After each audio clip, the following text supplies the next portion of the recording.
health-related help, matrimonial-related, and many other types of help. Sadhak Seva means we should not only help in motivating others for japa, but should also help in other practical ways. Everyone who is a member of Japa Conference must also help everyone else in a more practical sense. Presently, please share your name and number to our Everyday Chant Harinam Japa WhatsApp group or email to everydaychant@gmail.com. Thanks. Hare Krishna. Hare Krishna. Namah Sarvebhya Sushvagatam. Bhaktaganam Kripya Tanamevam Vasanagrinam Vadatu. Hare Krishna Mataji and Hare Krishna to all the devotees. This is Surinder Bhandari from Maryland. Hare Krishna. हरे कृष्णा गुरु महाराज की जय प्रभुपाद की जय धन्यवाद प्रभु जी हरे Krishna Hare Krishna Mataji and Hare Krishna to all devotees. This is Malini from Ashburn, Virginia. Hare Krishna, Hare Krishna, Hare Krishna. हरे कृष्णा गुरु महाराज की जय प्रभुपाद की जय धन्यवाद माता जी हरे Krishna Hare Krishna Mataji, Madhava Pranam to you and all the devotees on the call. Srila Prabhupada ki jai, Guru Maharaj ki jai. This is Rupini Padma Devi Dasi from Orlando, Florida. हरे कृष्णा गुरु महाराज की जय प्रभुपाद की जय धन्यवाद माता जी हरे कृष्णा हरे Krishna would anybody else like to announce their name?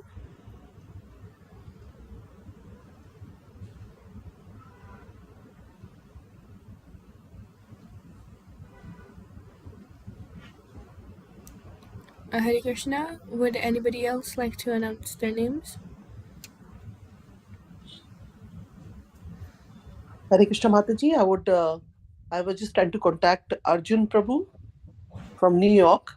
And so let's wait. I just texted him right now, otherwise I'll call him later. Okay. We can just wait for another 5 minutes and devotees can chant, right? Yes, Mataji. Yeah, thank you so much for greeting. Thank you, Mataji. Thank you, Mataji. Hare Krishna. Hare Krishna, Hare Krishna, Krishna Krishna, Hare Hare, Hare Ram, Ram Ram, Hare Hare Krishna, Krishna Krishna, Hare Hare, Hare Ram, Ram Ram, Hare Hare. Hare Krishna, Krishna Krishna, Hare Hare, Hare Ram, Hare Hare Krishna, Krishna Krishna, Hare Hare, Hare Ram, Ram Ram, Hare Krishna, Krishna Krishna, Hare Hare, Hare Ram, Hare Krishna, Krishna Krishna, Hare Hare, Hare Ram, Hare Hare, Hare Krishna, Krishna Krishna, Hare Ram, Hare Hare Krishna, Krishna Krishna, Hare Hare, Hare Hare, Ram Ram, Hare Hare Krishna, Krishna,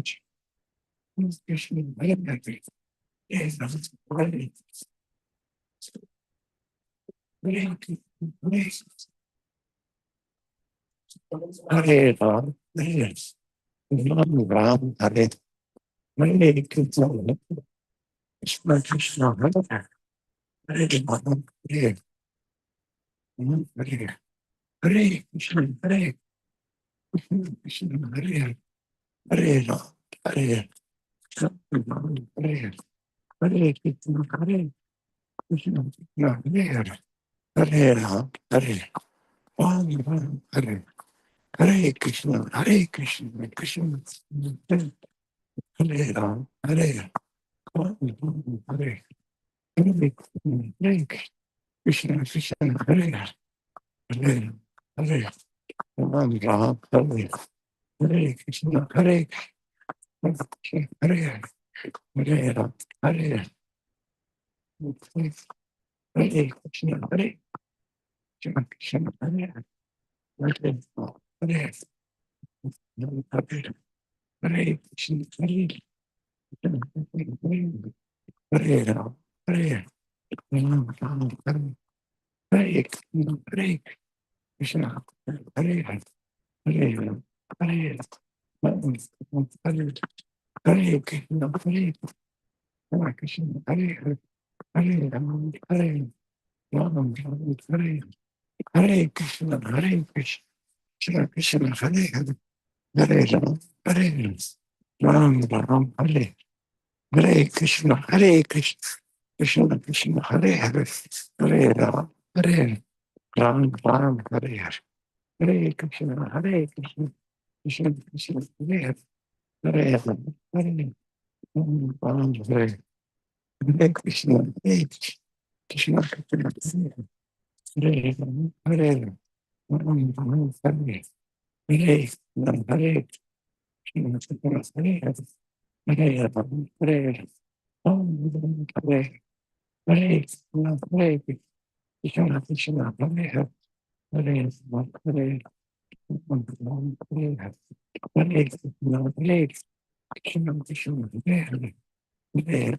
Hare Ram, Ram, Hare Hare Krishna, Hare Krishna, Krishna, Hare Hare, Hare Ram, Hare Ram, Ram, Hare Hare Krishna, Hare Krishna, Krishna, Krishna, Hare Hare, Hare Ram, Hare Ram, Ram, Hare Hare, Hare Krishna, Hare Krishna, Krishna, Krishna, Hare Hare, Hare Ram, Ram, Hare Hare, Hare Ram, Ram, Hare Hare Krishna, Hare Krishna, Hare Hare Ram, Hare Ram, Ram, Hare Krishna, Hare Krishna, Hare Hare Ram, Hare Ram, Ram, Hare Hare Krishna, Hare Krishna, Hare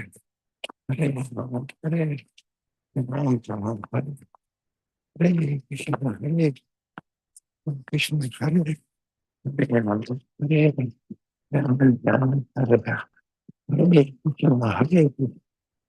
Krishna, Hare Hare Ram, Hare Ram, Ram, Hare Hare Krishna, Hare Krishna, Hare Hare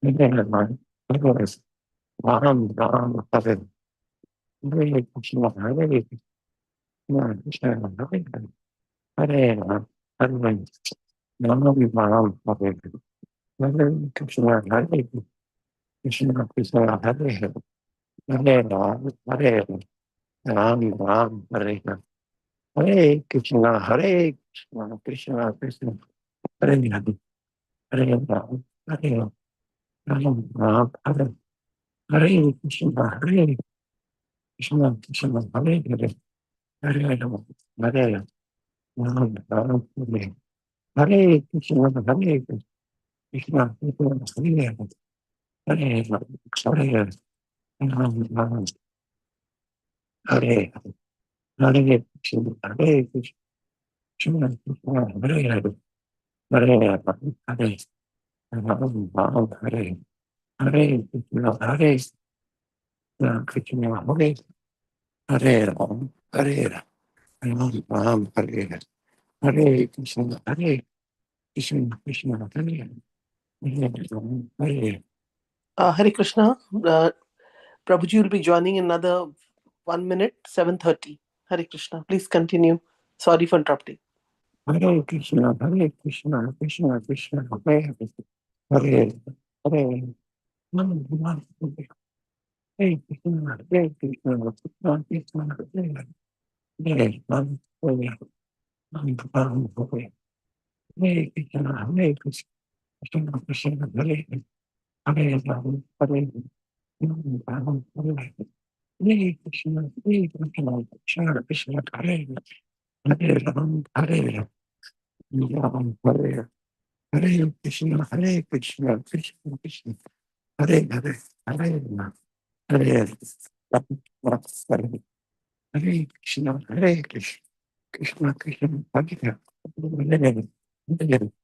Hare Ram, Ram, Hare Hare Krishna, Hare Krishna, Krishna Krishna, Hare Hare, Hare Ram, Hare Ram, Hare Hare Krishna, Hare Krishna, Krishna Krishna, Hare Hare, Hare Ram, Hare Ram, Hare Hare, Hare Krishna, Hare Krishna, Krishna Hare Hare, Hare Hare Ram, Hare Hare Krishna, Hare Krishna, Hare Hare Ram, Hare Hare Krishna, Hare Krishna, Krishna Hare Hare Ram, Hare Hare Hare Krishna, Hare Krishna, Hare Hare Ram, Hare Hare Krishna, Hare Krishna, Hare Hare Ram, Hare Hare Krishna, Hare Krishna, Hare Hare Hare Ram, Hare Hare Krishna, Hare Krishna, Krishna Hare Hare. So I think Prabhuji is joined. Hare Krishna, Prabhuji. Madanat pranam to you. Shubh ki jai. Guru Maharaj ki jai. So we did the introduction and everything with kindly with Sumati Mataji. So Prabhuji, you can please take over. We're just waiting for you. Thank you. Hare Krishna. Om Jnanatimirandhasya Jnananjanashalakhya Chakshurunmilitam Yena Tasmai Shri Gurave Namaha. Shri Chaitanya Manobhishtam Stapitam Yena Bhutale Swayam Rupa Kada Mahyam Dadati Swapadantikam Vandeham Shri Guroho Shri Yuta Padakamalam Shri Gurun Vaishnavamscha Shri Rupam Sagrajatam Sahagana Raghunatanvitam Tam Sajivam Sadvaitam Savadhutam Parijana Sahitam Krishna Chaitanya Devam Shri Radha Krishna Padan Sahagana Lalita Shri Vishakhanvitamscha Namo Om Vishnupadaya Krishna Pristhaya Bhutale Srimate Bhaktivedanta Swamin Niti Namine Namaste Saraswate Deve Gauravani Pracharine Nirvishesha Shunyavadi Paschatya Deshatarine Namo Mahavadanyaya Krishna Prema Pradayate Krishnaya Krishna Chaitanya Namne Gauratvishe Namaha हे कृष्ण करुणा सिंधु दीन बंधु जगतपते गोपेश गोपिका कांत राधा कांत नमोस्तुते तप्त कांचन गौरांगी श्री राधे वृंदवनेश्वरी वृषभानुसुते देवी प्रणमामि हरिप्रिये वाञ्छाकल्पतरुभ्यश्च कृपा सिन्धुभ्येव च पतितानां पावनेभ्यो वैष्णवेभ्यो नमो नमः जय श्री कृष्ण चैतन्य प्रभु नित्यानंद श्री अद्वैत गदाधर श्रीवासादि गौर भक्त वृंद हरे Krishna Krishna Krishna Hare Hare Hare Ram Ram Ram Hare Hare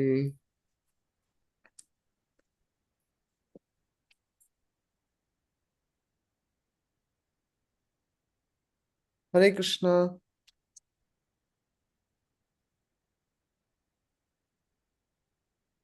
Hare Krishna, thank you all of you for coming. So today we'll be discussing, I was asked for an overview of the 9th chapter of the Bhagavad Gita. So let me just share the screen. Is it possible? If I can just be allowed to share the screen.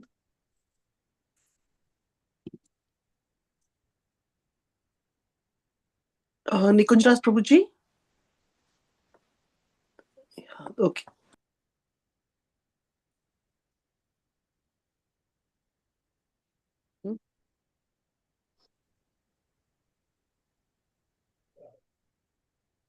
So the 9th chapter is called the most confidential knowledge.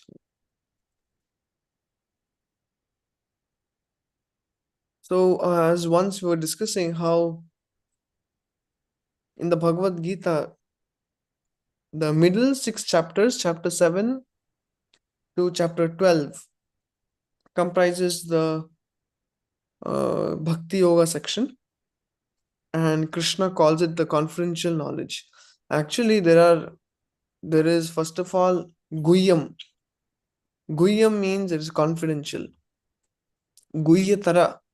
Guhyatara means it is more confidential, and Guhyatamam means the most confidential. So in the 9th chapter, Krishna is addressing the most confidential knowledge, the Guhya Tamam. What is Guhya knowledge? Just confidential. That is what Krishna spoke in the second chapter, third chapter, fourth chapter, maybe even fifth chapter. This is all where Krishna talks about how we are not this body, we are spirit, soul. And accordingly, we should also engage in, he talks about karma yoga. We should engage in karma, but connected to Krishna. But what is Guhyatara knowledge?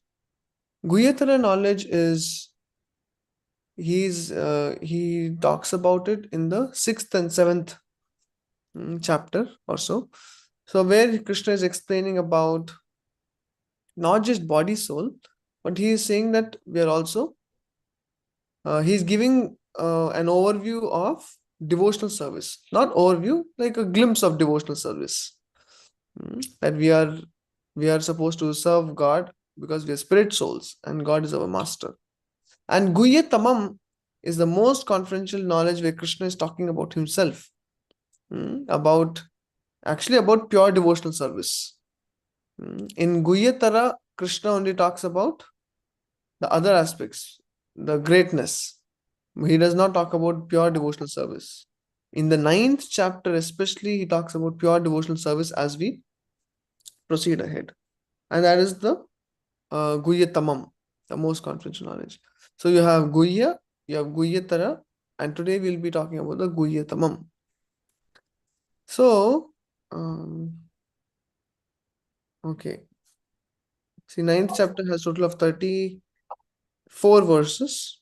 And 9.34 is where he concludes with pure devotional service. Now, you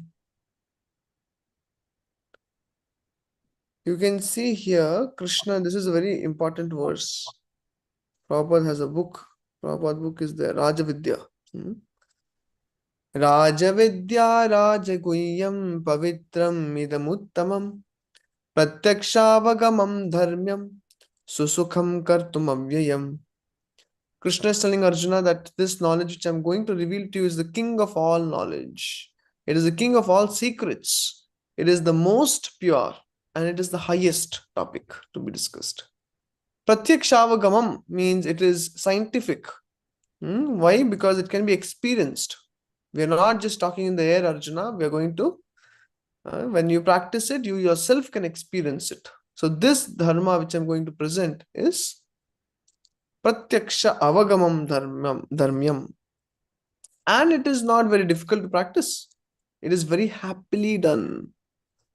Chanting the holy name, taking prasadam in the association of devotees, hearing about Krishna, such a pure lifestyle, such a meaningful purpose.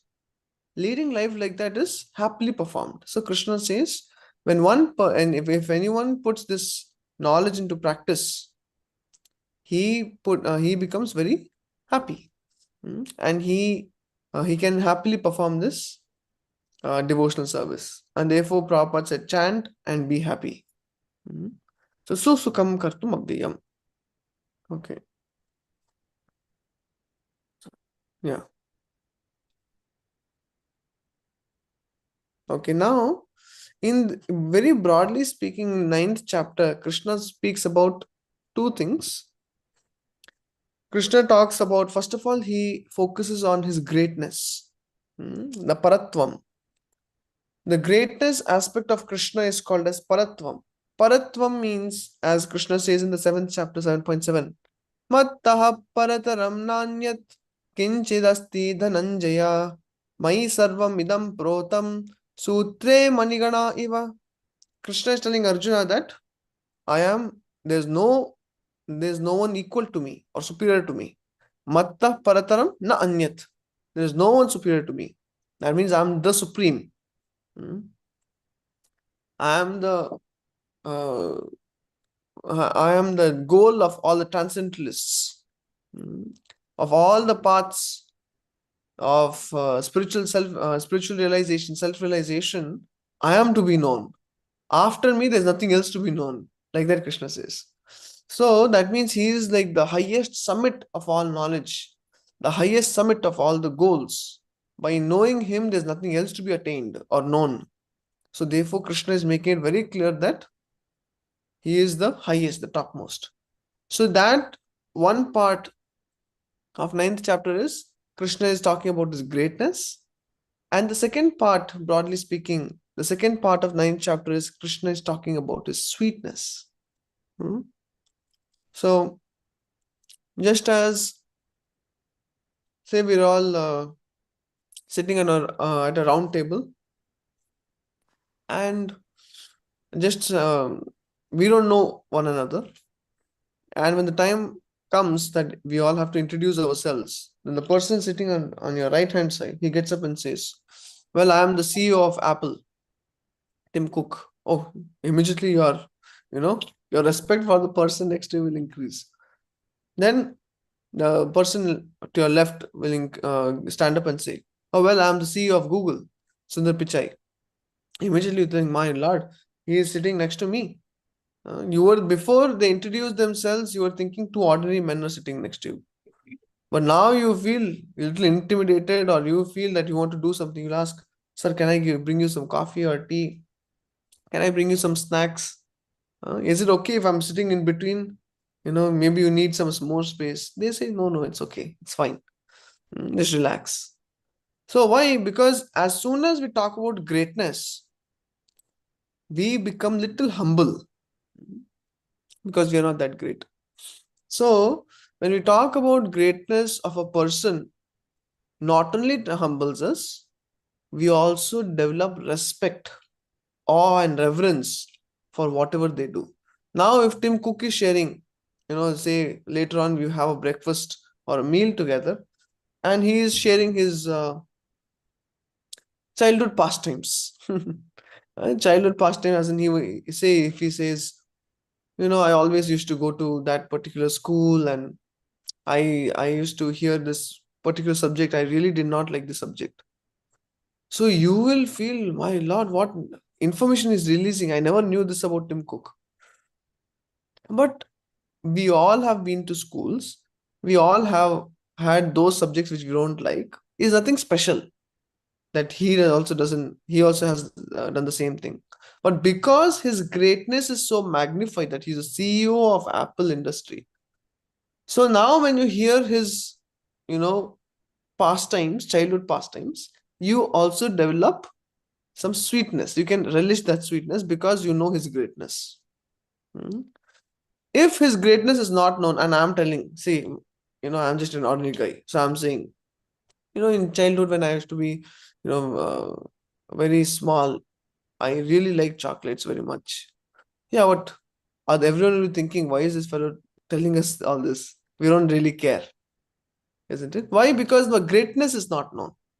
So greatness first, and then comes sweetness. So here in the 9th chapter, Krishna is first establishing who he is. When he wants to establish who he is, basically Krishna explains how he is the proprietor, controller, and enjoyer. These three things. So what does proprietor mean? Proprietor means the ownership. How everything belongs to the Supreme Lord. Like Ishopanishad says, Ishawasamidam sarvam yat kincha jagatyam jagat tena tak tena bunjita magridakkasya suddhanam. That is proprietorship. The Supreme Lord is said to be the proprietor of everything. If, for example, if I say, whose laptop is this that I'm using, it belongs to the Supreme Lord. But if I ask you, whose phone are you using? You cannot say mine. That also belongs to Supreme Lord. It is given in our care. That is proprietorship of the Supreme Lord. How can we say everything belongs to God? Once in a conference of scientists, they all were discussing that we are so advanced in our modern technology, we don't need God anymore. So two people decided that they would like to represent the entire team of scientists, and they would like to meet God and say, my dear God, thank you, for your help all these years. So now you can be on your own. Don't interfere with us. and we will be on our own. We can manage now. So two of them went to God and they told God, the God sitting in the sky. He asked, "So what brings you here all the way to me?" The scientists, the two representatives said, the spokesperson, they said that, "See, my dear God, we have established telecommunication. We have established satellite connection. We are sending rockets to the moon, to the Mars, and to so many planets. We have already taken care of sustenance on the planet Earth. So I feel that we are pretty happy ourselves. So we don't need interference anymore. We can handle it henceforth." So God, out of his great compassion, he said, "My dear scientists, before you jump to such conclusions, let us have a competition. In that competition, if you win, then I will let you be.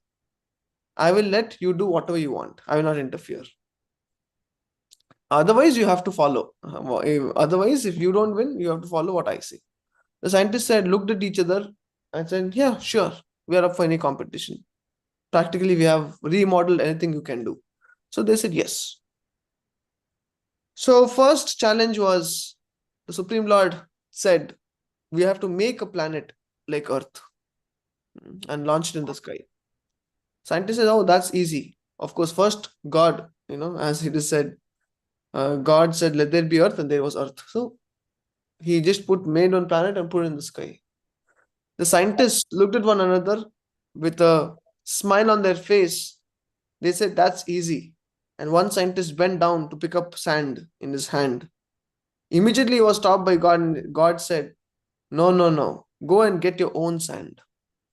So this nice small story reveals a lot to us. Why? Because in this world we can always say that we are doing everything.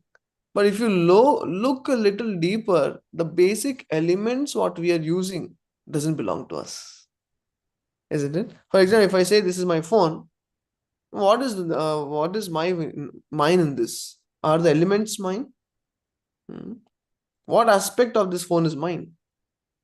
Krishna says, "Bhumi rapo nalo vayo kammano buddhirevacha ahankaram itiyam me brinnami prakritashtata." That means he includes all the elements, gross and subtle, as my energies. Finished. Now everything belongs to Krishna, isn't it? And therefore, Krishna says he is the proprietor, the supreme proprietor. And tena tyaktena bunjitha means he allows us to hold or possess something according to our quota. So Krishna says, "Okay, Arjuna Das, you keep this phone with you and use it for Krishna conscious purpose." So he's put it in my care. That's all. But now if I become proud, "Oh, I am a person who possesses phone, I don't need anyone," then I will either lose the phone soon, or at the time of death, Krishna says, "I come as death and take away everything from you." Isn't it? So where is our proprietorship? I think in Bhumi Gita it is mentioned how Mother Earth, she is lamenting for the sinful actions taking place on the earth, and she's mentioning how these foolish kings, they're so proud of having occupied the land in this world. They think they own the land, isn't it? Even Srila Prabhupada, he was so upset about the visa system. They said, "Oh, all these immigration and the visa, the government of different countries, they're so proud of the land. They don't allow saintly people to travel." Prabhupada said, "These countries are not allowing me to travel and enter the country. They're putting so many obstacles. They're actually offending me." In one lecture, he says, "This is a great Vaishnava offense." Why? Because as Bhumi Devi says, that the foolish kings, the governments, they all become so absorbed in their self-importance that they think this land now belongs to me. And because of which they think they can torture others. They think they can put rules and regulations on others. But she says, how foolish of them, because they are there today, gone tomorrow. And that's how the history has been. So many kings have come, claimed the land as theirs, died and gone, but the land has remained. So what is this foolishness that we claim a certain thing to be ours? So therefore, Krishna is the supreme proprietor under whose control everything remains eternally. Aham sarvasva prabhavo matta sarvam pravartate iti matva bhajante mam buddha bhava samanvitaha. Krishna says all the materials and spiritual worlds emanating from me. You see, everything is coming from Krishna. Everything is being created by Krishna, and therefore everything belongs to Krishna. And therefore, he is the supreme proprietor. Supreme controller means what? See, if you want to control something, you need to possess it. Like I'm giving the phone example, because this is in my vicinity. So if I say that I just pick up one phone and I start using, if I'm not the owner will come and give me a tight slap. So first of all, I need to own it. So first comes proprietorship, and then you can control it. Why does the living entity want to control material energy? Can anyone say? Why does a living entity want to control? Proprietorship, we understood. We want to become owners, the possessors. But why do we want to control?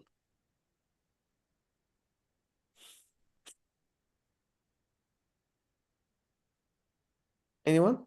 Yeah, because we think we are something. Okay, we are something, therefore we want to control. I mean, What do you attain? What do you achieve by controlling? we have the Like- power, and we are like something on this planet. Okay, to exercise power. It boosts our ego. It boosts our ego. Okay, so what happens by exercising power, having our ego boosted? What is the end result? It satisfies, that we are something and we achieved something by controlling other person. Okay, other person or even other things. Okay, actually controllership leads to enjoyership in this way. Mhm. So if we want to control so that we can enjoy. Just see, imagine you have made an entire schedule for the day. How my day one has to proceed. And one after the other thing, everything goes out of control. How do you feel? Do you feel happy or do you feel frustrated? You feel immensely frustrated, isn't it? Frustrated, of course. Yeah, that means you want to keep your schedule intact, but everything is so many things comes in between and everything. You just destroyed your schedule and you feel frustrated. Why? Because things went out of control. So generally in this world, we think if we can control, then I'll be happy. And that's all artificial control. So I think I can control phone. I think I can control a TV by a remote. I think I can control other people by my position. I control my possessions. So now by controlling, we are developing a controlling mentality. See how dangerous controlling mentality is. The problem with controlling mentality is things are not in our control, but we want to control. So we become very frustrated, generally speaking. Why? Because we are controlled. The modern technology, the modern world wants to tell us that you are the controller. Just control the technology by a remote. Just say, Alexa, do this, Siri, do that. And you feel, yes, it is true. Now, finally, people are understanding I am the controller here. And your son comes or your child comes or your family member comes and says, you tell them, hey, beta, go bring a cup of water. He will say, no, I will not do it. Immediately, how will you feel? You feel frustrated. Why? Because the modern day technology is falsely pumping us to the position that I am the controller. Isn't it? But nothing is in our control. Even the people we love are not in our control. You have to let them be. And they let you be then. So, therefore, this controllership is only with Krishna. Only Krishna is the supreme controller. Krishna is controlling everything in this world through his energies. Krishna is managing our lives. He's managing all of us in this material world through his energies, through the law of karma. Karmana daivanetrena deha jantu upapattaye. Where does this particular living entity take birth? To who, which parents, in which place, based on which karma, everything Krishna has taken care. Isn't it? So everything is under his control, controllership. And therefore, Krishna has, because everything is under his control, he's the true enjoyer. Now, can anyone in this Sangha say, I am the real enjoyer? If you want to be the enjoyer, understand you need to be in control. Understand, if you want to be in control, you need to be the possessor of what you have to control. So if we are not the proprietors, we cannot be the enjoyers. That means at least not in that line of thought. We can enjoy by giving Krishna enjoyment. That is our enjoyment. Because we are not controllers, we are controlled. We are not enjoyers, we are enjoyed by the Supreme Lord. And therefore in 13th chapter in Jnana section, Krishna talks about Purusha Prakritastohi. Purusha and Prakriti. Purusha is the proprietor, controller, enjoyer. What is Prakriti? Prakriti is the controlled and the enjoyed. Someone can demand, why has Krishna done this, done like this to me? I want to be the controller. Yes, therefore you are a minute controller. Krishna has allowed what you can control, like this phone. He has allowed me to control this. And this also sometimes goes out of control, isn't it? Sometimes I want to call, there's some functionality problem. I'm hitting, but nothing happens. So many things, we are just minute controllers, and therefore, if we want to enjoy separate from Krishna, our enjoyment is pretty minute. But you want to be enjoyed by Krishna in our original position as Prakriti, then our enjoyment is immense. See, why am I discussing that how Krishna is the proprietor, controller, enjoyer? Because we are in the first section, one section, broadly speaking, in the 9th chapter, Krishna is talked about as Paratvam. His nature as Paratvam. That means he's very difficult to be attained because he's a very great person. So we are trying to understand his greatness. So when we come to his enjoyership, Krishna can enjoy everything. Krishna can enjoy all the rasas. And trying to imitate Krishna, the jivas also come to this material world and they're also trying to imitate rasas. Like Krishna in the spiritual world, he has his beautiful parents, Nanda Yashoda. So we come here, we also take birth, we also want that relationship of Vatsalya Rasa. And then Krishna has Sakhya Rasa with his friends. We also want Sakhya Rasa with our friends. And Krishna has conjugal Rasa, Madhurya Rasa with the Gopi friends, headed by Srimati Radharani. We also want to imitate that Rasa and have our girlfriend here. Krishna has many servants who enjoy Dasya Ras. We also want to have servants, but who wants to be our servant? And we want people to be meditating upon us and praying for us, and we will give them compassion. That is Shantaras. So Krishna is experiencing that in the spiritual world, but we also try to imitate that in the material world. And many other rasas, Veera Rasa, the humor Rasa, many rasas are there. We are only simply trying to be an imitation Krishna. In the Krishna book, there's an episode where one Krishna comes to Dwarka to meet the original Krishna. His name is, what's his name? Pundarik? There's an imitation Krishna who comes with a fake Shankha Chakra or fake arms. He comes and demands entry into Dwarka city. And the gatekeepers go inside the palace and they tell Krishna, one Krishna has come. Immediately Krishna book explains, Krishna starts laughing and all the ministers start laughing, everyone. They all start laughing hard, falling to the ground. That there's a fake Krishna who has come to challenge Krishna. And this fellow is so bold and ignorant, he doesn't even feel the actual Krishna is right there in front of me. He's so ignorant that he says, okay, let's have a duel and everything will be settled. Who is the original Krishna? Krishna, I think he just sent one Sudarshan Chakra or gave him a tight slap. He fell down and died. So this is our story. When we try to imitate Krishna and trying to be the proprietor, controller, and enjoyer, then it is simply very funny for Krishna. Krishna is only laughing at us.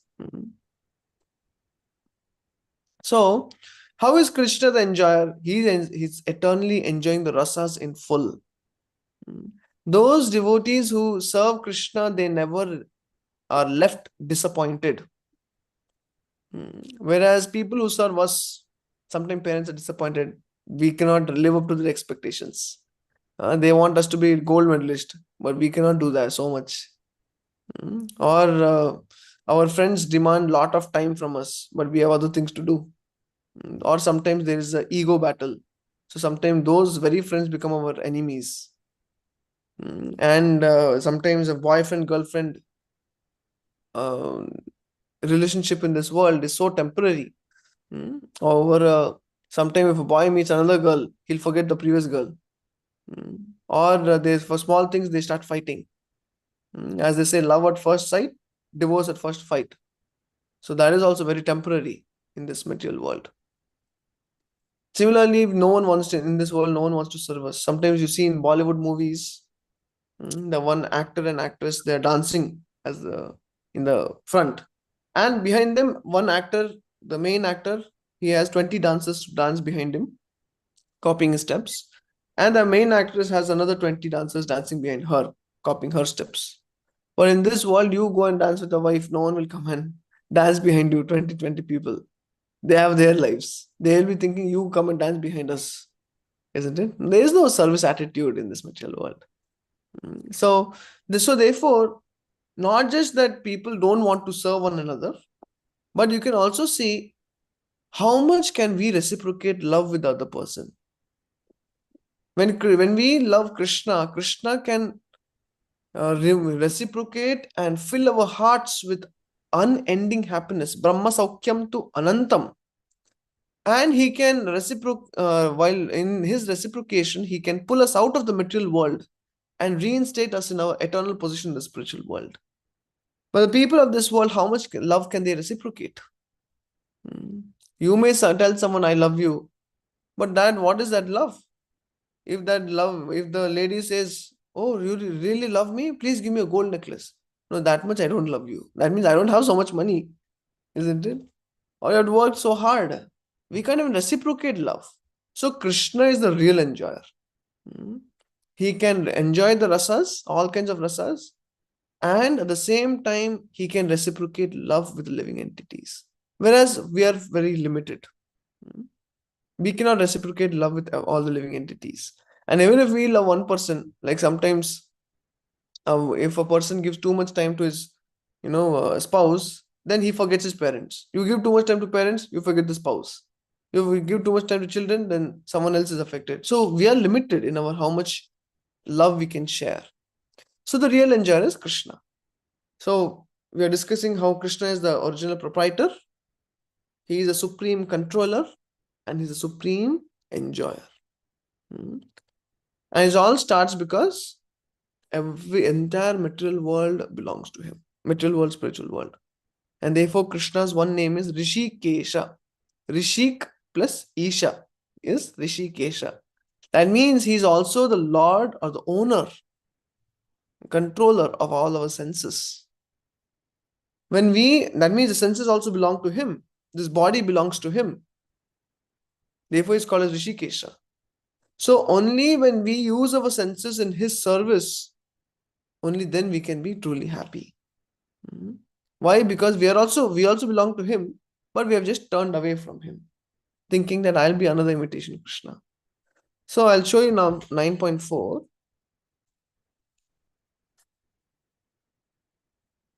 Yeah. See, this is a very important verse. Maya tatam idam sarvam jagadavyaktamurtina masthani sarva bhutani nachaham tesha vastitah. Can one of you read the translation? By me in my unmanifested form, this entire universe is pervaded. all beings are in me, but I am not in them. Yeah. So Krishna is saying, I am there in every nook and corner in this material world. Every atom, everything, all the laws, everything is Krishna's energy. Hmm. In the 15th chapter also Krishna says, Ghama Vishitya Bhutani Dharayami Hamojasa. I enter into each planet and hold them in the orbit. The scientists are scratching their heads and saying, which force is holding the planets in the orbits? It must be centrifugal force, centripetal force, gravitational pull. They are only giving good terminology. But Krishna says it is me. Krishna says I enter into each atom and hold the atoms together. And scientists are discussing that, oh, that must be covalent bonding. It must be Van der Waals force. So like that, they're giving different names. But he says, Krishna says the two atoms are held together by me. Similarly, Krishna also says that I'm the moonlight. I'm the sunlight giving nourishment so that all the living entities can grow. And I'm the moonlight giving juices in the fruits and the vegetables. And we are taking those fruits and we're relishing them. But who made them in the first place? Krishna did. And he also says that I am the digestion fire, Jataragni, in the bodies of the living entities. That means if Krishna chooses not to digest, immediately we'll have digestion problem. So therefore, in the Vedic culture, the right way of taking prasadam is we thank Krishna for giving us prasadam, as we sing, no, Mahaprasadi Govinde. When we are grateful and take the prasadam, as Krishna prasadam, then it will digest. Jataragni has to be satisfied. And we eat just to satisfy Jataragni. When Jataragni is satisfied, he gives strength to the whole body. It is not a process bereft of Krishna. Krishna is involved. So we have to satisfy him. When we do for sense gratification and overeat, immediately he doesn't digest it. Or when we become careless in our habits and when we don't eat on time or anything, then again you are affecting Jataragni. So it is also prasadam seva, to take prasadam in the right amount at the right time. Why? Because you are feeding the Supreme Lord Jataragni who is present. So Krishna is saying, in my unmanifested form, I am pervading throughout the universe. What does that mean? It means that his energies are running this entire universe. And therefore he says, all beings are in me, but I am not in them. What does that mean? That means, just like when you go to a company,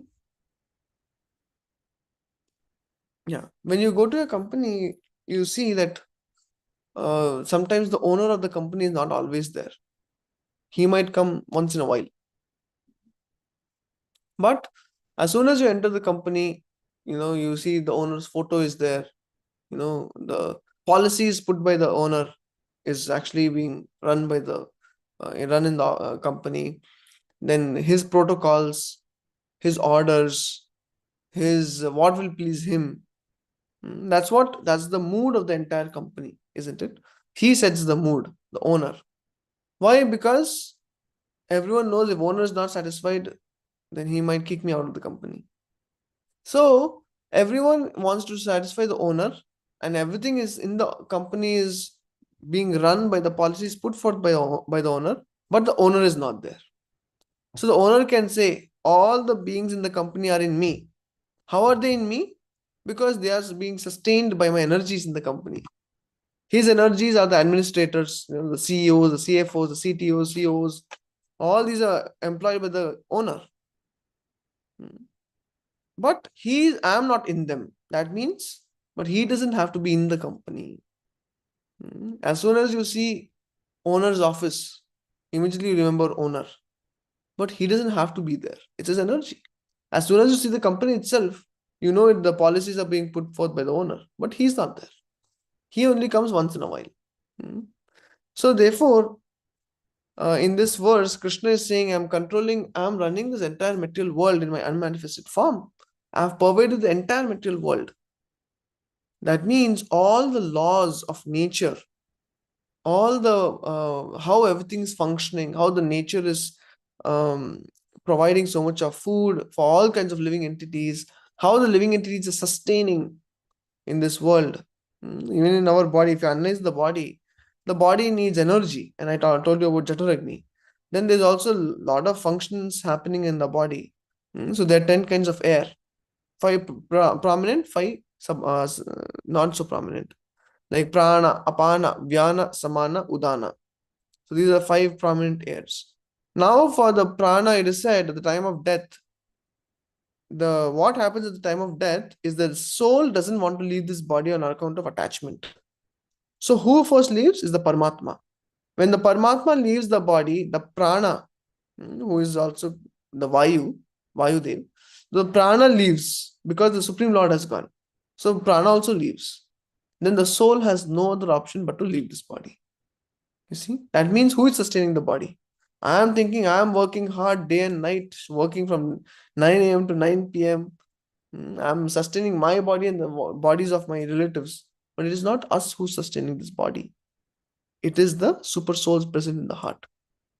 Similarly, in the third canto, second canto, third canto, where the creation is talked about, it is mentioned the entire Virata Rupa was formed. But until the Supreme Lord entered the universe, Garbhodakshaya Vishnu, from his navel comes a lotus, and Brahma is born, and Brahma, after doing tapasya, he creates the 14 prayer systems and engineers the entire universe. And then living entities are put inside it according to their karma. Still nothing is active. All the infinite number of living entities are put inside the universe. Still the universe is not active. It is only when the Supreme Lord enters as a super soul of the universe, and he accepts the Virata Rupa as his body, only then the universe comes to life. Then it is mentioned Bhagvatam, when he sees, the living entities get the power of seeing. When he smells, the living entity gets the power of smelling. When he hears, the living entity gets the power of hearing. It is mentioned before the super soul came, even the demigods were reinstated, they were instated in those positions. But still there was no life. Finally, Krishna had to enter. The Supreme Lord had to enter as a super soul. So you see how Krishna is the one maintaining, sustaining this entire universe. And Krishna says, I'm doing it through my energies. Why? Because Krishna, the owner, doesn't have to come and worry about everything in the company, right? He doesn't have to come and check your code. He doesn't have to come and check the finance department. He doesn't have to personally come and check the HR department. Whom are they hiring? Whom are they not hiring? He has left it to his energies to handle. What is owner doing? He is having good time with his family at home.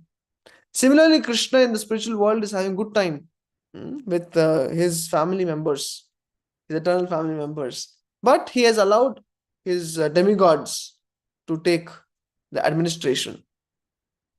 He has allowed his all different other kinds of energies, like the law of karma and so many other type of energies, to run this material world. And we are only in that material world. So therefore Krishna says, I am in everyone. I am in them. All beings, no, he says, all beings are in me, but I am not in them. Why? Because all beings are being sustained by my energies. But me, I am out of the material world. I have nothing to do with it. So therefore Krishna is showing, now you will see Krishna, how he is showing his supremacy. Here's basically in this verse you can say he's saying I have nothing to give and take with the material world.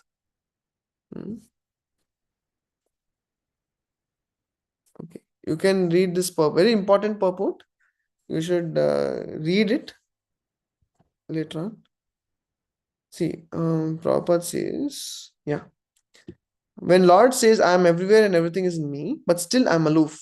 What does that mean? Prabhupada gives a very good example. A king heads a government. We took the example of owner and company. Prabhupada says, king heads the government, which is but the manifestation of king's energy. The different governmental departments are nothing but the energies of the king, and each department is resting on the king's power. But still one cannot expect the king to be present in every department personally. That is a crude example. Similarly, all the manifestations that we see and everything that exists, both in the material and spiritual world, are resting on the energy of the Supreme Person, Godhead. The creation takes place by the diffusion of his different energies, and as stated in the Bhagavad Gita, Vistabhyaham idam krishnam ekam shena sthito jagat. I think it's 1042. He is everywhere present by his personal representation, the diffusion of his different energies. So there's a very important verse.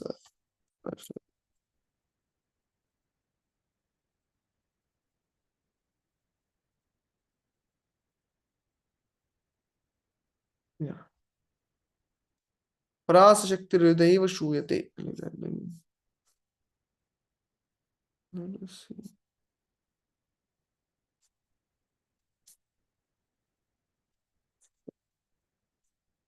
Only 2 lines are there. I just want to see the starting. The same thing. Oh, every the same thing.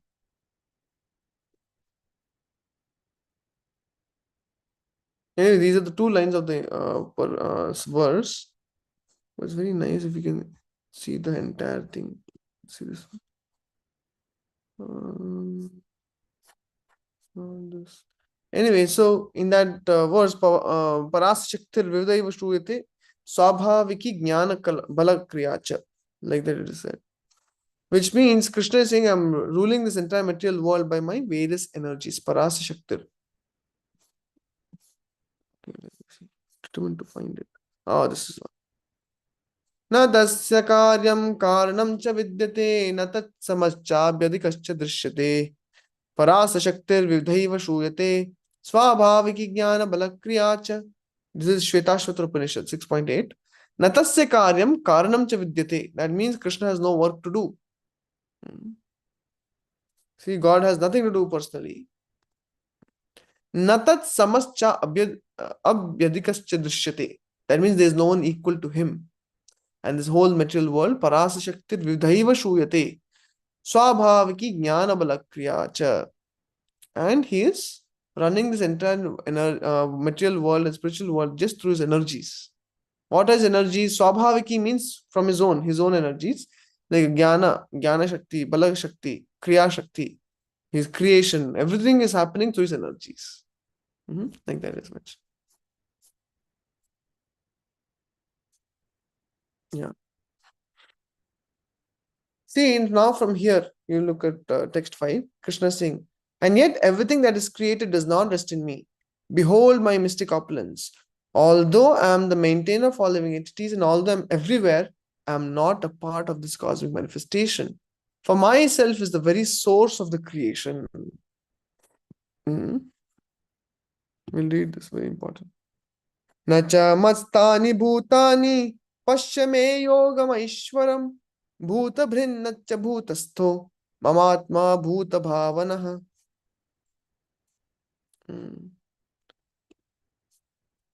यथाकाशासितो नित्यं वायु सर्वत्र गोमहान् तथा सर्वाणि भूतानि मत्स्थानीत्युपधारय.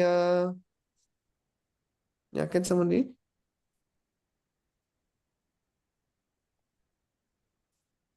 For the translation, Yes. understand?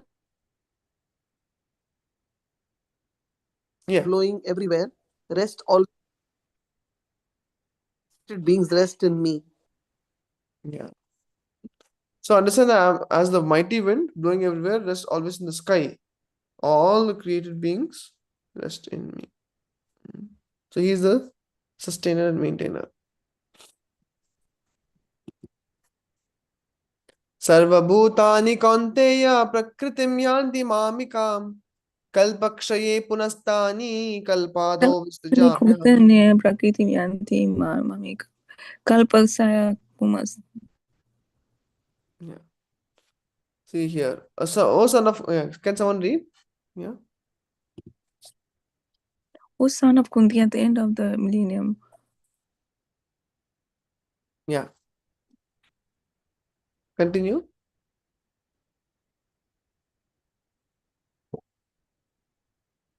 I don't. Ikshita Mataji, Yeah. please continue. Okay. Son of Kunti, at the end of the millennium, all material manifestations enter into my nature of another millennium. By my potency, I create them again. So Prabhupada says the creation, maintenance, and annihilation are completely dependent on the supreme will of Godhead. Personality of Godhead. Sometimes we say that creation is Brahma. At the end of the millennium, Yeah. Maintenance all is material manifestations enter into my nature at the beginning of another millennium. by my potency. At the beginning of another millennium, by the Mataji, can you mute yourself, please? Yeah, I muted Mataji. You should tell. Yeah, Thank you. Thank you. welcome. Hare Krishna. Okay, so here, what is Prabhupada saying? No, I was saying that sometimes, creation, maintenance, and annihilation, we say creation for Brahma, maintenance for Vishnu, and annihilation for Shiva. And then they have a very foolish debate on who is supreme. Some people think because Brahma creates, he is supreme. Some people say because Vishnu is maintaining, he is supreme. Some say because the Shiva destroys all the creation and maintenance because of annihilation, Shiva is supreme. But none of them are supreme. Krishna says, what is he saying? Prabhupada says here, creation, maintenance, and annihilation of this material cosmic manifestation is completely dependent on the supreme will of the personality of Godhead. That means under whose instruction is Brahma creating? Under whose instruction is Lord Shiva annihilating? They are all simply pawn in the hands of the Supreme Lord. Therefore, he is called as the Supreme Lord. Okay. Prakritim swamavashtabhya visrajamya punah punah visrajami punah punah bhutagramam imam kritsnam avasham prakriter vashat. Sorry. Yeah. Someone would like to read? Yes, Prabhu. Yeah. The whole cosmic order is under me under my will, it is automatically manifested again and again. And under my will, it is annihilated at the end. Yeah. So more than thinking who is doing it, we should understand under whose will it is happening. Then we understand under whose will. Krishna says in Lord Kapila is saying in third canto, Mad bhayad vati vato yam suryas tapati mad bhayad varshati indas dahati agnir mrityus chariti mad bhayad. Krishna as Lord Kapila is mentioning, Mad bhayad vati vato yam. The wind is blowing in this material world under my order, out of fear of me. Mad bhayad vati vato yam. Suryas tapati mad bhayad. The supreme Suryadev. Suryadev is shining and giving off heat and light to this world out of my fear of me. Dahati Varshati Indras Dahati Agnir. Varshati Indra means Indra is forced to give rain out of fear of me. He is not independent. He has to do it under my order. Because it's my order, he should do it. Dahati Agnir. The fire burns out of fear of me. Mrityus charati mad bhayat. And the death is taking its toll because of me. That means Yamraj is also working under my order. You see? When Krishna puts it like that in a very fearsome way, we can understand. Otherwise, people start calculating who is God, who is supreme. I think he's creating, he's supreme, or he's annihilating, he's supreme. No, there's no question. Krishna is saying all these demigods are my energies. So don't worship the energies and worship the energetic. But whenever you see the energy, you should understand energetic. That is the point.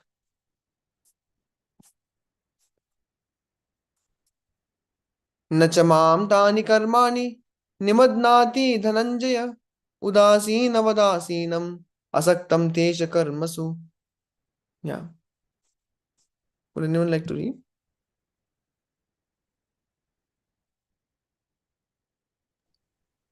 O Dhananjaya, all the work cannot bind me. I am ever detached from all these material activities, seated as though neutral. Yeah. So therefore, see, Krishna does not personally engage with the material world, and therefore you can see what does he say? This work cannot bind me, because he gets all this work done through his energies. I am ever detached from all these material activities.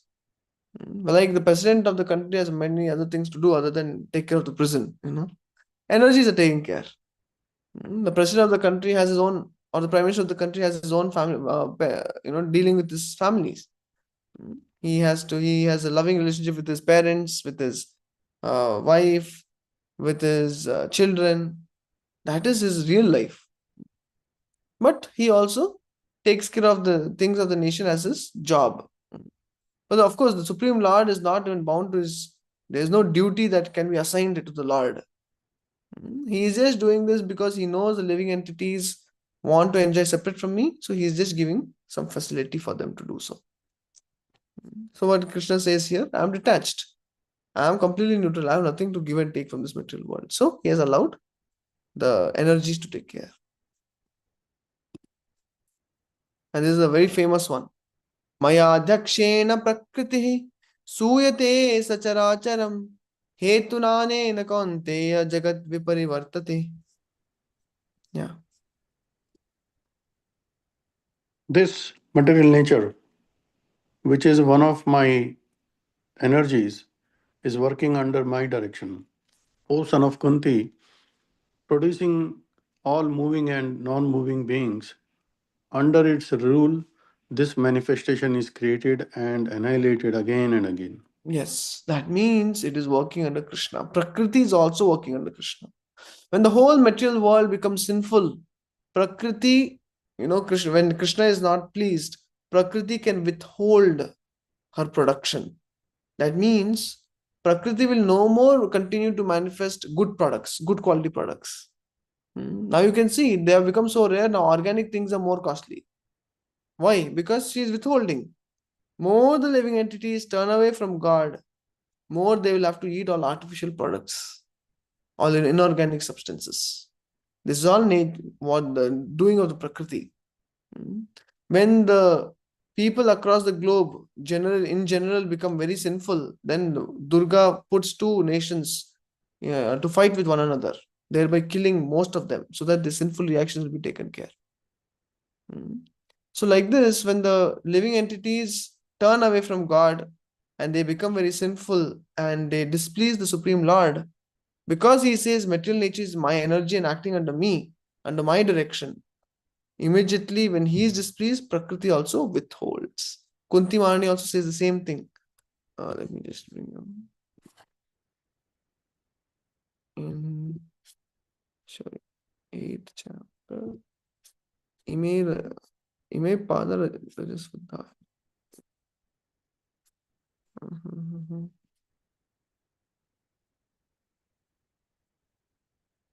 Yes. Oh, sorry, I'm doing Bhagavad Gita. About Canto 1, chapter 8. Yeah.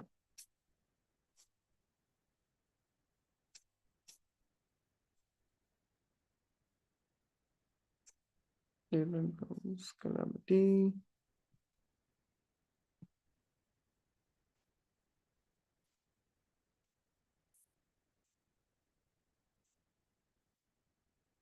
She's saying how your lotus feet being touched with the bhumi is actually, yeah, see, this is the one. Ime janapadas viddaha supakvaushadi virudah vanadinadyudan manto hedante tava vikshitaihi. See, same thing she is also saying. Tava vikshitaihi, you're glancing over them. See, Prakriti also. How does Prakriti, in the creation, when the creation is being explained, All what is these, creation? sorry, all Yeah. So when creation is being explained, this is mentioned when Lord Vishnu looks at Prakriti, that vision is called as Shambhu, because the Supreme Lord does not touch the material world personally. So that vision is called Shambhu, and through his vision, the material nature is impregnated with the jivas. So similarly, here also it is being said that Tava what is it? Tava vikshitaihi. That means by your glancing over the material nature, immediately the material nature is bringing out pearls and rubies and all the navaratnas. The material nature is bringing out all nice herbs and medicines as plants. It's bringing out fruits and vegetables for the consumption of the general mass. All the rivers are flowing abundantly. Hills are full of minerals. Oceans full of wealth. So like this, she is saying, who? Mother Kunti. See? All these cities and villages are flourishing in all respects because the herbs and grains are in abundance. The trees are full of fruits and the rivers are flowing. The hills are full of minerals and oceans are full of wealth. And it's all due to your glancing over them. See? So, therefore, Maya Adhyakshena Prakriti. Adhyaksha means supervision. Supervisor is Adhyaksh. So, under my supervision, the whole material world is acting, Krishna is saying. So, if we want to make this material world a better place for everyone, then we need to be a devotee of God. Actually, I'm not sure if Sri Prabhupada said it, but it is said that it is because that some devotees are still here purely chanting Hare Krishna. Therefore, there's still some sanity in this material world. Otherwise, with Kali Yuga, the force of Kali Yuga, it would have been even further degraded. But because Can you repeat that this sentence you cut out in the beginning? I was saying that it is said that because there are still some pure devotees chanting Hare Krishna. Okay. Yeah, so therefore, still there is some sanity in this material world. Why? Because they are pleasing Krishna, and Krishna is allowing it to go on, the material world to go on. Otherwise, we know, as Prabhupada said, 10,000 golden years. After that, Kali Yuga in full force, the full-blown Kali Yuga. Which, if you want to get an understanding of what it is, you can read the 12th canto. You'll know. So, like this, see here, Kunti is also saying the same thing. Yeah. See, under its It reminds me, Prabhuji, Yeah. in third canto, when Lord Kapila was giving instructions to Mother Devoti, like he was in the Sankhya Yoga. After that, he's describing all the gradation of the jivas also, Correct. like how all the jivas are defined. So they are various categories that he was defining. So it's just not only the human beings are manifested or under all the unmovable or movable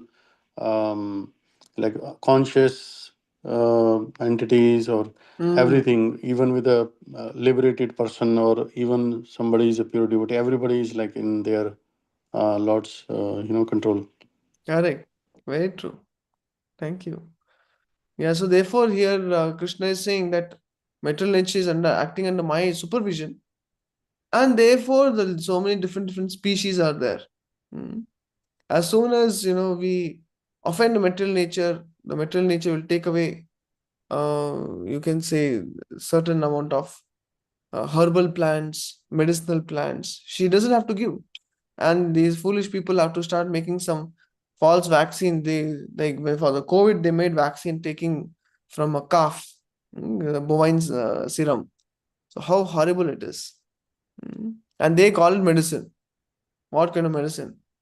Why? Because people now, you see, people have no immunity. One small disease comes, they have to die. Why? Because they're eating artificial food. You have to cook some food, no fresh food.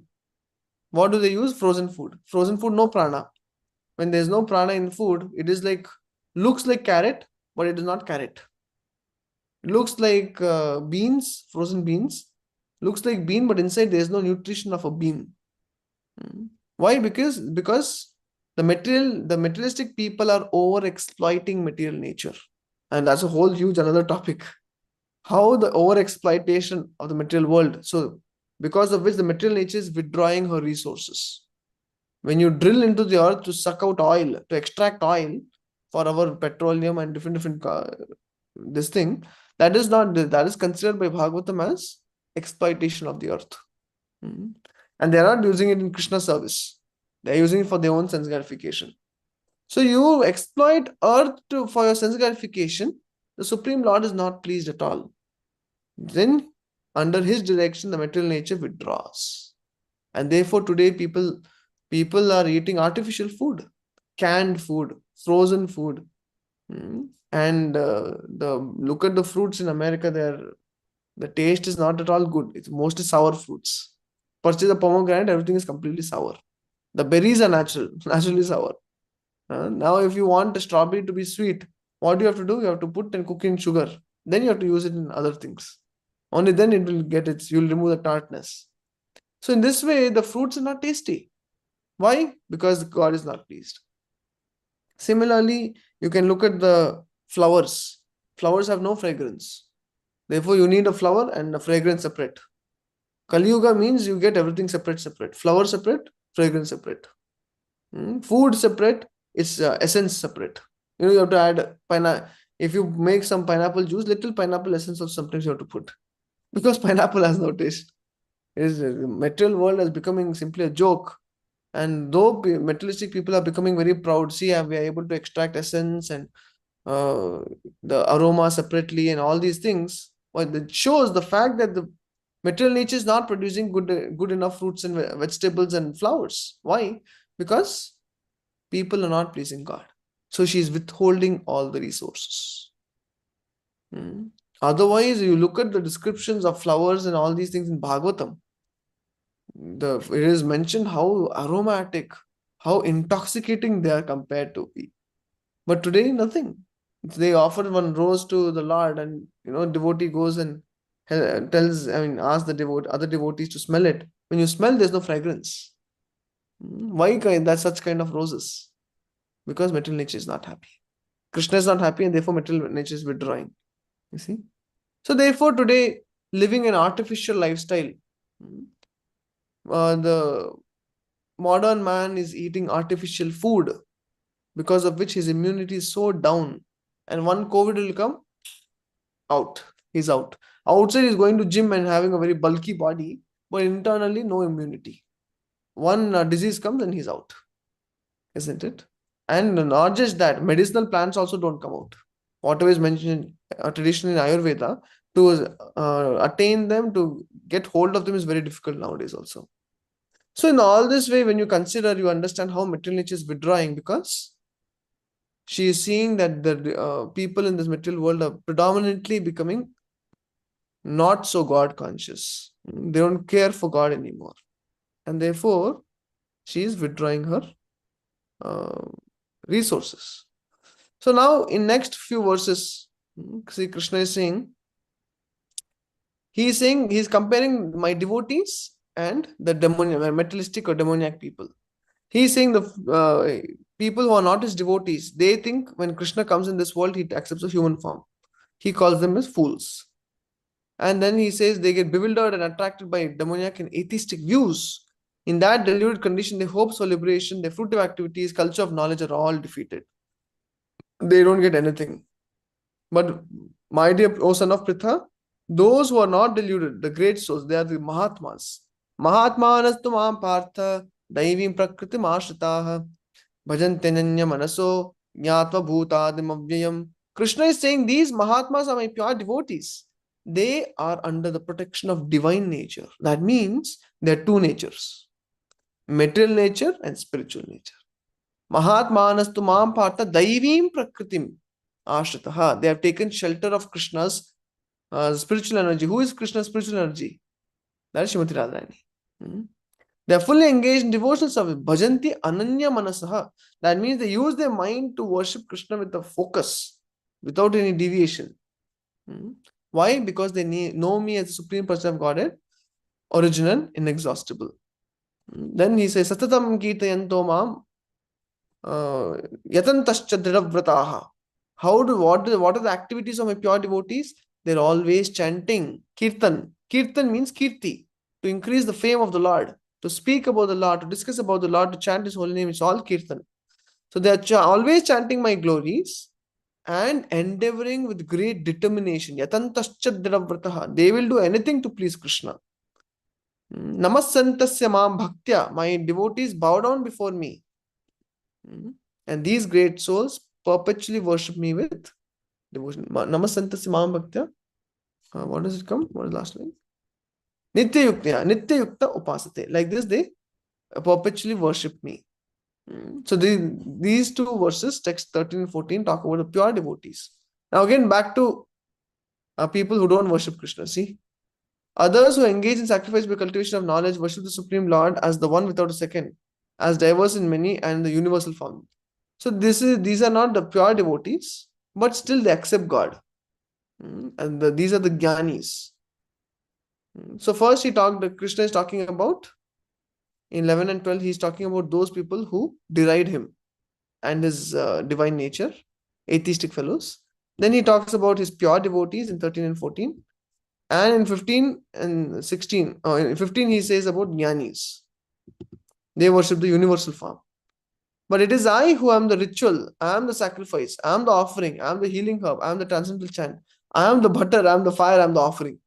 So these fellows don't perform sacrifice. In 10th canto in Krishna book it is mentioned, like those Brahmanas, when Krishna and Balram, when coward boys went to the Brahmanas asking for some food for Krishna and Balram, they said, who is Krishna? Don't disturb our sacrifice. They wanted to do their puja.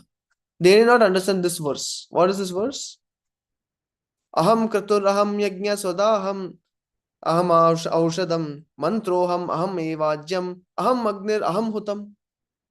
Krishna is saying, I am the ritual, I am the sacrifice, I am the oblation, I am the herb, healing herb, I am the mantra, I am certainly the melted butter. What are you offering? I am the Agni. Everything Krishna is saying in the entire sacrifice, I am everything, each one of them. And these fellows, when the personality whose energy is everything, when the personality to be worshipped is coming, they are saying, we don't have time for you. We are engaged in sacrifice. And what is the purpose of your sacrifice? See, now Krishna talks about, he's completely revealing his greatness. I am the father of this universe, the mother, the support, the grandsire. I am the object of knowledge, the purifier, the syllable Om. I am also the Rig, Sama, and Yajur. I am the goal, the sustainer, the master, the witness, the abode, the refuge, the most dear friend. I am the creation, annihilation, the basis of everything, the resting place, and the eternal seed. Krishna says the eternal seed is also me. So even if someone says Davin's theory, but who gave the original seed? Krishna says, I am the original seed. See, I give heat, I withhold and send forth rain. He doesn't say Indra, he says me. But he uses Indra as his energy. I am immortality and I am also death personified. Both spirit and matter in me. Those who study the Vedas and drink the Soma juice. Now he's talking about the materialistic people who approach Vedas. They just study Vedas and they want to go to heavenly planets. They don't want to attain me. But foolish fellows don't know. Kline punya martalokam vishanti. After exercising and exhausting their material pious credits, they again come back to this material world. So what is so great in going to heavenly planets? But now he says in 922, Ananya sintayanto mam ye jana paryupasate. Ananya sintayanto mam ye janaha paryupasate. Tesham nityabhiyuktanam yogakshemam vahamyaham. Can one of you read this? And with this we'll conclude. Yes, but those who always worship me with exclusive devotion, meditating on my transcendental form, to them I carry what they lack and I preserve what they have. Yeah.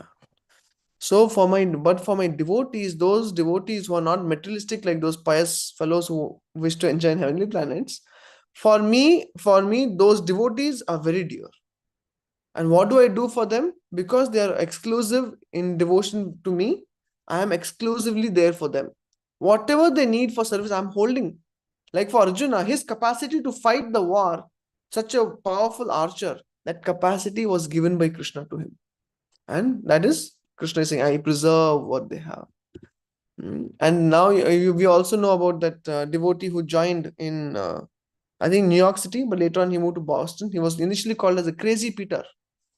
This Crazy Peter, somehow he got initiated by Srila Prabhupada, but before that, Giriraj Maharaj had written a letter to Srila Prabhupada saying, look at this, not Giriraj Maharaj, sorry, Satsurup Maharaj had written.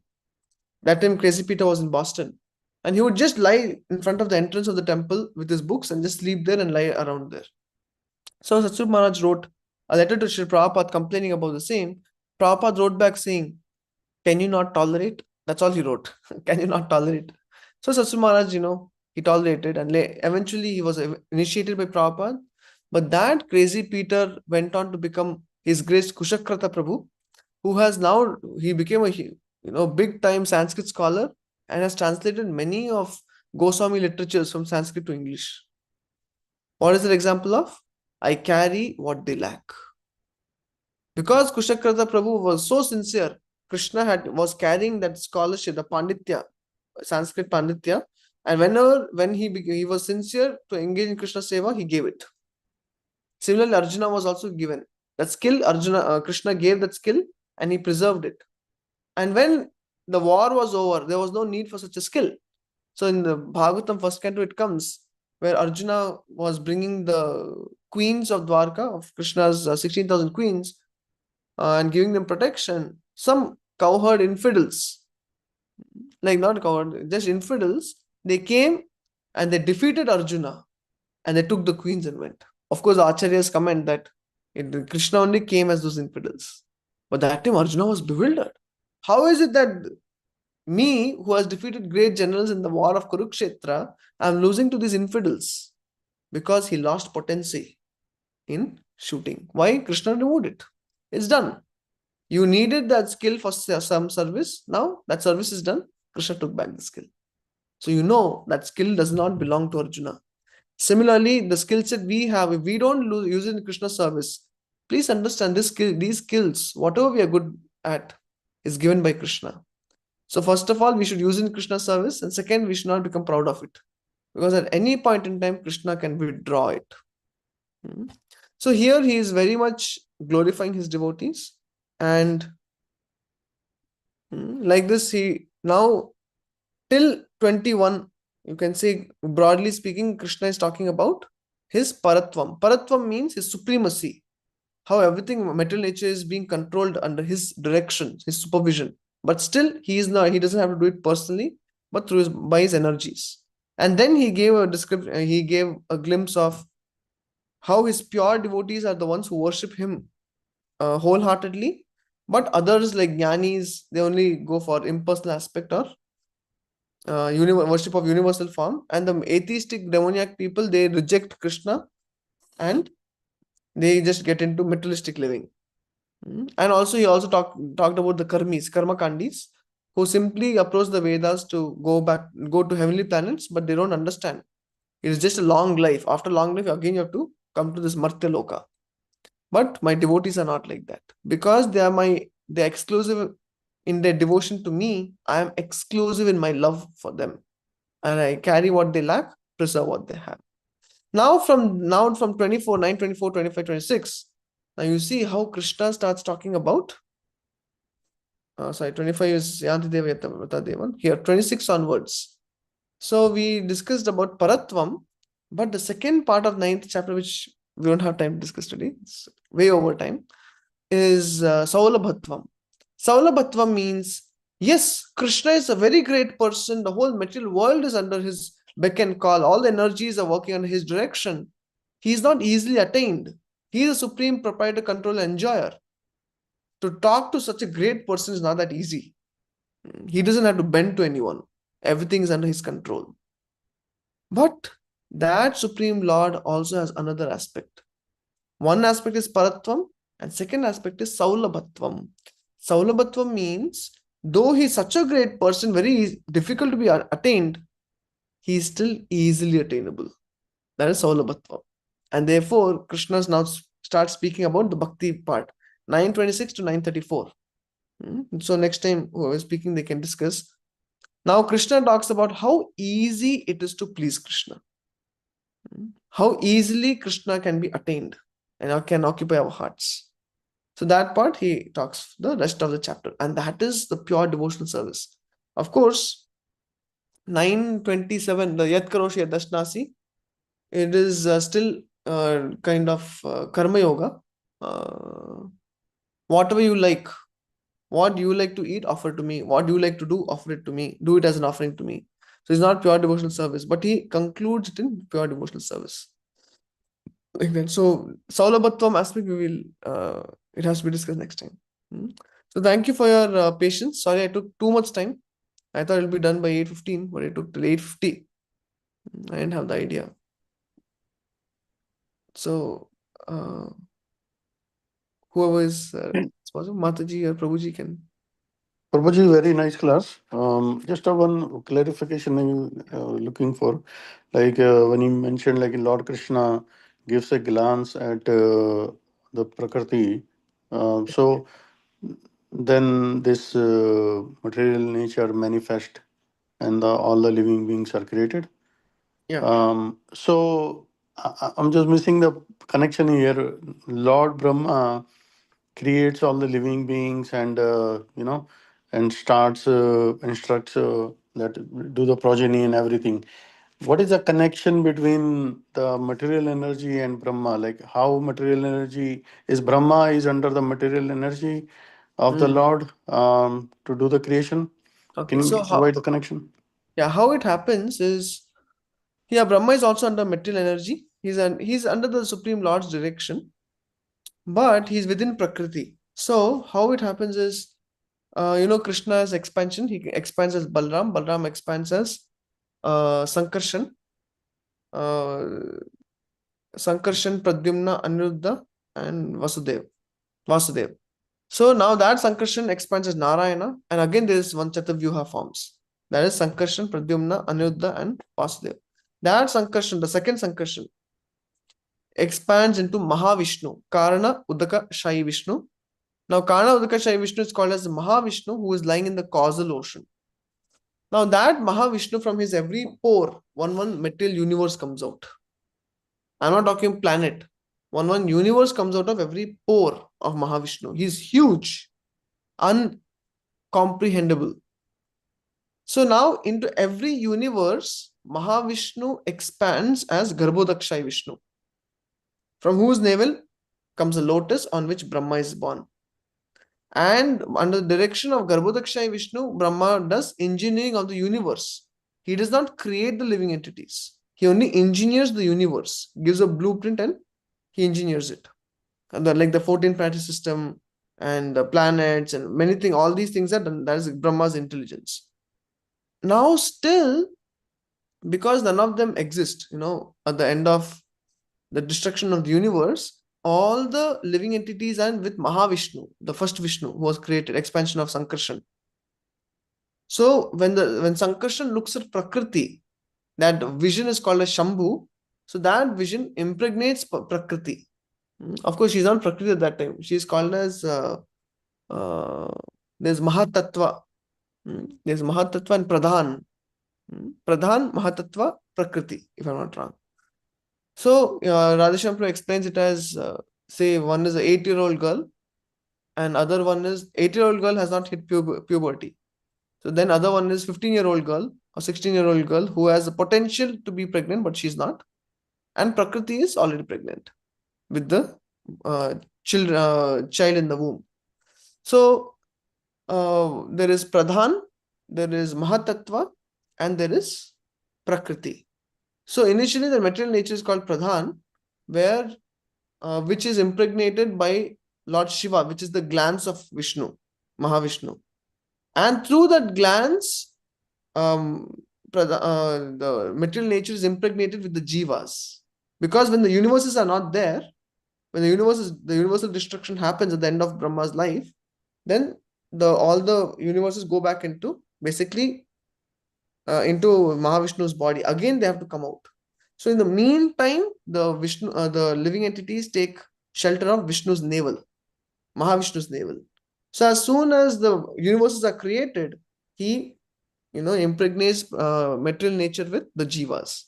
And the material nature, the living entities travel along with their swabhava and karma, it is mentioned. That means from where they were before, they'll continue their journey. So accordingly, they enter into material world, and Brahma gives them, he engineers all the, the structure of the universe. But material nature takes care of the body. She is dealing with the living entities, karma and swabhava, and the 3 modes of material nature. All these are material nature. That has nothing to do with Brahma. That's Prakriti. So, I mean, it is we have a seminar on creation of the universe. Maybe sometime we can take it. So in that you will understand in little more depth. Okay, but basically it's based off 2nd and 3rd canto. Okay. Thank you so much, Guruji. Okay. Hare Krishna.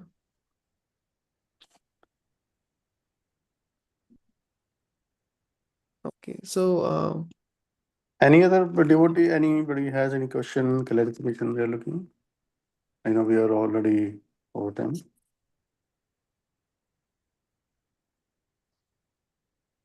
I just wanted to mention one point which Prabhuji said is that, which is like kind of sticks with me is that if we want to control something, then we are actually in a propensity to enjoy. So that was very nice.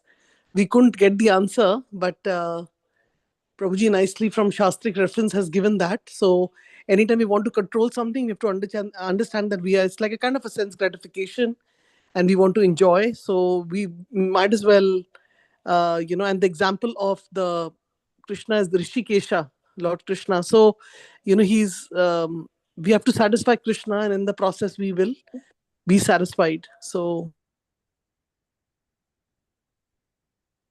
Prabhuji, for your wonderful class. Yeah. Okay, thank you.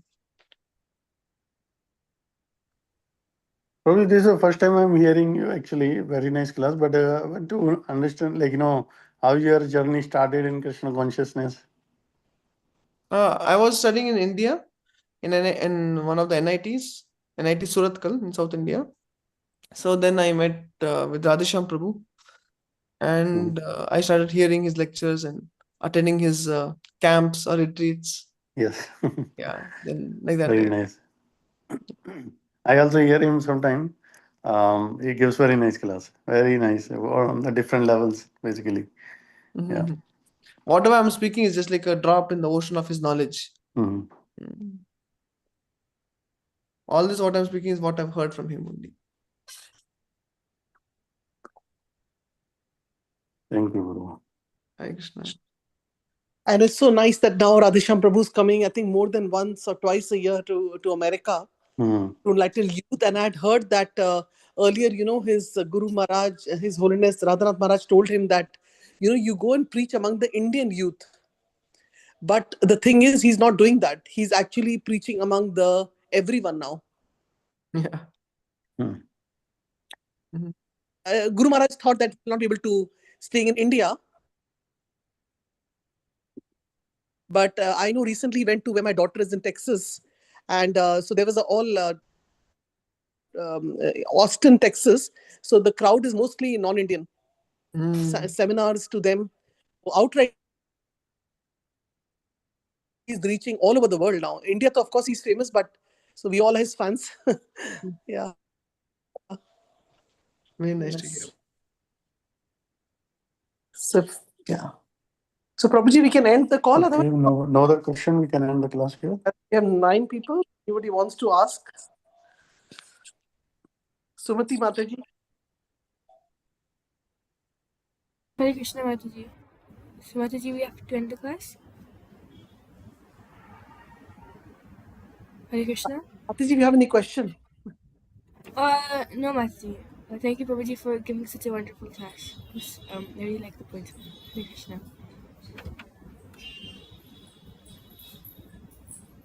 So, Prabhuji, we continue. You said 9:36. We continue next Sunday again? Yes, Mataji, we can. 9:20, 26 to 9:34. 9:26 to 9:34. Okay, so 26 you will start to cover up. Yes. So we can do a little pre-reading also, na? 9:26. Okay. Yes. Okay, Prabhuji. Thank you so much. And so we look forward to your class next Sunday. Okay, thank you. Thank you, Prabhu. Wonderful class. Not with us, but who started the I think Mataji, your voice is breaking. Small version he carries everywhere. Can you hear? Book of Bhagavad Gita. So that has to continue. We can end the call. Sorry, when Mataji. I think Rukmini Mataji, you can end the call with the prayer. Okay. Hare Krishna. Yeah, but if anybody question, comment, then Prabhuji, definitely I will.